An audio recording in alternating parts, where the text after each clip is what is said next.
মানে কেটে ফেলার একটা ব্যবস্থা করেছি, সেটা হচ্ছে যে আমরা আন্তর্জাতিক আদালতে যেতে পারতাম বলে একটা কথা বলেছেন। এবং আমরা জানি যে ফেসবুক বিভিন্ন সময় নানা দেশে দেশে বড় অঙ্কের তারা জরিমানা দেয় এবং এই ধরনের কর্মকাণ্ডের জন্য। আমরা কেন আন্তর্জাতিক আদালতে না গিয়ে আইনি পদক্ষেপ মানে ফেসবুকটা চালু রেখে কেন আমরা এই পদক্ষেপগুলোতে গেলাম না? এই ক্ষেত্রে আপনার জবাবটা কি? আরেকটা বিষয় হচ্ছে যে যারা ফেসবুকে কাজগুলো করে তারা কাজগুলো করতে পারেননি, যেমন আপনার ফেসবুকটা চালু ছিল সেটা আমরা দেখেছি, এবং আপনার জবাবটা হচ্ছে এক্ষেত্রে এটা যে এটা আপনার কাজ, মানুষকে সচেতন করা, সেই কাজটা আপনি করেছেন। কিন্তু যারা এই কমার্স কাজটা করে কিংবা আমরা যারা মিডিয়া কাজ করি আমরা আমাদের কাজটা করতে পারিনি, অন্যদিকে আপনি আপনার কাজটা নিয়মিত করে গেছেন।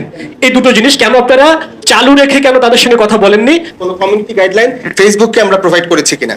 আমরা আমাদের যে সংবিধান এবং আমাদের যে টেলিকম আইন এবং সাইবার সিকিউরিটি আইন এটা উল্লেখ করেছি, এবং আমরা ফেসবুক, ইউটিউব, টিকটক তিনটা প্রতিষ্ঠানকেই বলেছি যে তারা যেন স্থানীয়ভাবে তারা ফ্যাক্ট চেকার এবং তাদের লিগ্যাল অ্যাডভাইজার এবং লিগ্যাল টিমটা এমন কাউকে তারা মনোনীত করে যাদের আসলে বাংলাদেশের ইতিহাস, ঐতিহ্য, মূল্যবোধ, ধর্মীয় অনুভূতি এবং আইন সম্পর্কে পরিষ্কার ধারণা থাকে। কারণ আমরা নিজেরা কিন্তু তাদেরকে বলে দিতে পারি না যে কোন প্রতিষ্ঠানকে তারা নেবে, কিন্তু আমরা বলেছি যে এই এই বিষয়গুলো যেন তারা তাদের বিবেচনায় রাখে। আর আমরা বলেছি যে তারা যদি তাদের এআই টুলও ডেভেলপ করে, তাহলে ডেভেলপটা কে করছে, কারা ডেভেলপার, তারা কোন কোন কিওয়ার্ড সিলেক্ট করে দিচ্ছে বা কোন কোন বিষয়গুলো তাদের এআই টুলকে ট্রেন আপ করছে, সেটার উপরেও কিন্তু সেই এআই টুলটা বিহেভ করবে। তারা কোনো কমিউনিটি গাইডলাইন চায় না আমাদের কাছে, আমরা প্রোভাইড করি। আমাদের কাছে কমিউনিটি গাইডলাইন, তারা আজকের মিটিং এ এটা আলোচনা হয়েছিল।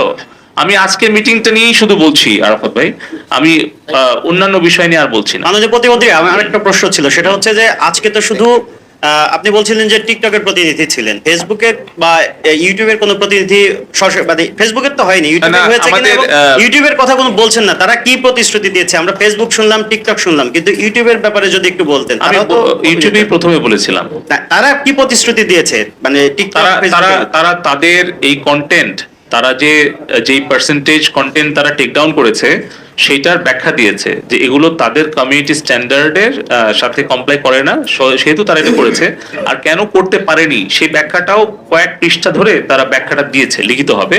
আর বলেছে যে তাদের অ্যাকাউন্টগুলোকে ব্লক করার ব্যাপারে তারা একটু মানে শক্ত অবস্থায় থাকে, এবং তার কারণও তারা ব্যাখ্যা করেছে। যেহেতু তারা একটা ব্রডকাস্টিং চ্যানেল, তারা অনেক ব্যাখ্যা দিয়েছে।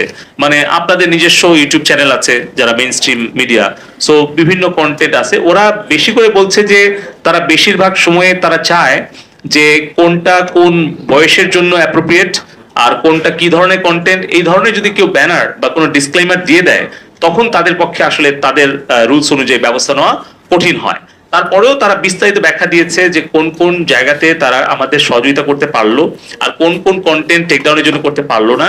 সেই বিষয়ে ভবিষ্যতে তারা আরো ক্লোজলি কাজ করবে, এবং তারা আগামী দিনে সরাসরি আরেকটা বৈঠকের সময় চেয়েছে।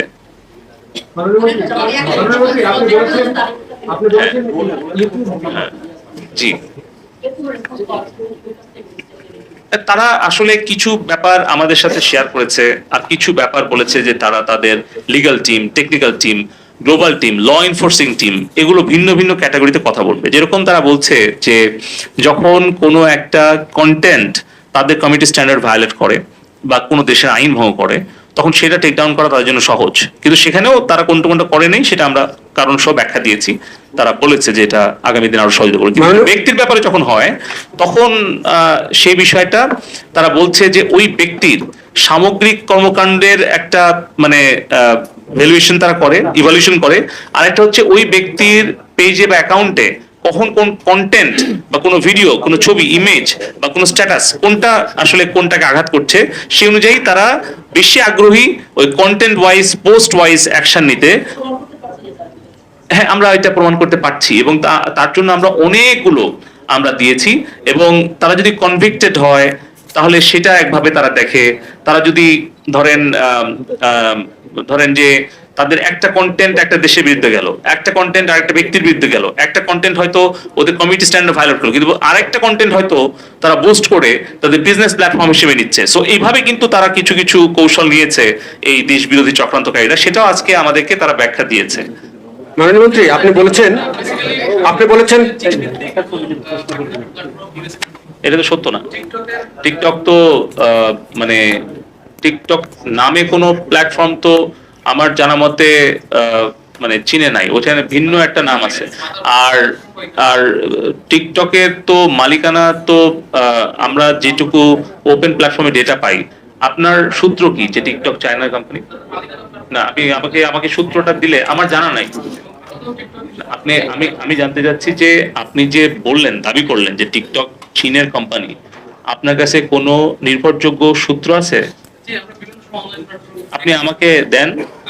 আপনি যদি নির্ভরযোগ্য সূত্র আমাকে না দেন, তাহলে তো আমি এটা গ্রহণ করতে পারবো না। মাননীয় মন্ত্রী, আমি জানি যে টিকটক চাইনিজ কোম্পানি না।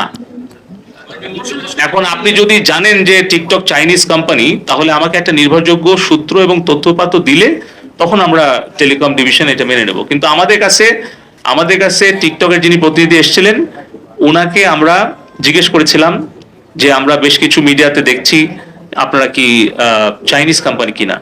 উনি বলে গিয়েছেন যে ওনারা চাইনিজ কোম্পানি না, ওনাদের operation, management, data, everything separate করা, সেটা ইউএস, সিঙ্গাপুর এরকম জায়গায়। আর ওনাদের কোম্পানি কোথায় রেজিস্টার্ড বা কোথায় ওনাদের ধরেন কোম্পানি রিটার্ন দেয়, এটা তো আসলে আমরা জিজ্ঞেস করতে পারি না। কিন্তু উনি দায়িত্ব নিয়ে বলে গেছেন যে টিকটক চাইনিজ কোম্পানি না। এখানে আমাদের লিগ্যাল অ্যাডভাইজার ছিলেন, লিগ্যাল কমিশনার ছিলেন, পরিচালক, ডিরেক্টর আছেন, ডিজি আছে, সচিব আছে, চেয়ারম্যান আছে, আমাদেরকে বলেছে। সো এই কারণে আমরা তাদের কাছ থেকে শুনেছি যে টিকটক চাইনিজ কোম্পানি না।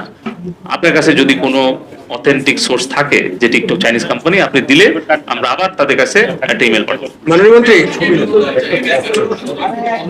এটা আমি জানি না যে আমাকে আপনি অথেন্টিক সোর্সে না বললে, আমরা তো এটা কোনো দেশের কোম্পানি কিনা, কোনো দেশের সাথে আমাদের বিশেষ কোনো সম্পর্ক নাই, কোনো দেশের সাথে আমাদের বিশেষ কোনো শত্রুতাও নাই। মাননীয় মন্ত্রী, আপনি বলেছেন আমরা সিদ্ধান্ত হচ্ছে সম্পূর্ণ ইন্টারনেটের গতি বৃদ্ধি করা, আমাদের সর্বোচ্চ সক্ষমতা আমাদের প্রয়োগ করা, এবং এই কারণেই আমরা এই ভিপিএন ব্যবহার করা, লোকাল ক্যাশিং সার্ভার অফ রাখা, এই ধরনের কিছু টেকনিক্যাল যে পয়েন্টগুলো আমাদের টেকনিক্যাল রিসোর্স দিয়েছে, তার প্রেক্ষিতেই কিন্তু আমরা সবগুলোই অ্যাপ্লাই করছি যে কত দ্রুত ইন্টারনেটের সম্পূর্ণ সক্ষমতা দিয়ে সম্পূর্ণ গতিটা আমরা বৃদ্ধি করতে পারি, তার জন্য আমাদের প্রচেষ্টা অব্যাহত আছে। মাননীয় মন্ত্রী, আপনি বলেছেন 67%, টিকটক 67% টেক ডাউন করেছে, গুগল করেছে 20%, ফেসবুক কতটুকু করেছে বা তার কাছে 13% না দেখলাম, আমি দেখাইছি প্রেজেন্টেশন 13%। 13। আপনি আপনার দীর্ঘ ব্যক্তির বক্তব্যে দেশের স্বাধীনতা, সার্বভৌমত্ব, শান্তি, অর্থনৈতিক সমৃদ্ধি নানা বিষয় নিয়ে কথা বলেছেন, এবং একটি সমৃদ্ধ বাংলাদেশ গড়ার বিষয়ে ফেসবুক এবং চ্যানেলগুলো যদি আপনাদের এই বক্তব্য না শুনে, তাহলে নানা বিশৃঙ্খলা সৃষ্টি করতে পারে। সেই জায়গা থেকে ভবিষ্যতে তাদের বিষয়ে আইনগত কোনো পদক্ষেপ আন্তর্জাতিক আদালতে নেবে। আমি রিয়াক্ট করি মাননীয় মন্ত্রী, বাংলাদেশে এক একজন ফেসবুক আইডি 10 থেকে 15টা আইডি করে। তো এই ক্ষেত্রে আপনারা ফেসবুককে কোনো নির্দেশনা দিবেন যে এনআইডি ছাড়া করতে।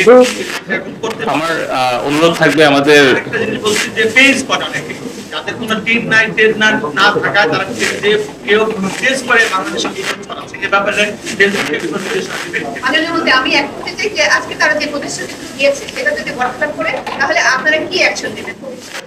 আমরা আপনাদের এই প্রশ্নগুলো যেগুলো আজকে আমরা করিনি, সবগুলো আমরা গ্রহণ করলাম, করে আমরা এগুলো গুছিয়ে বিটিআরসি থেকে এর পরবর্তী বৈঠকে আমরা জিজ্ঞেস করব। তারপরে এগুলো জিজ্ঞেস করে যে উত্তর পাবো, পরবর্তী সংবাদ সম্মেলনে জানাবো। আমরা আবেদন জানাচ্ছি। আমার একটা প্রশ্ন আছে, আমি একটা প্রশ্ন, হোয়াটসঅ্যাপ আমরা ওপেন করে দিচ্ছি।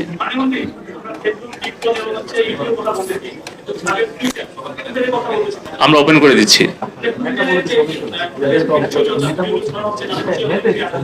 আমরা সবগুলোকেই আমরা তাদের কমিউনিটি যে স্ট্যান্ডার্ড এবং গাইডলাইন সেটা মেনে চলার জন্য দিচ্ছি, একই ভাবেই হবে। আমার একটা প্রশ্ন আছে, আমি একটা প্রশ্ন করতে চাই। আচ্ছা,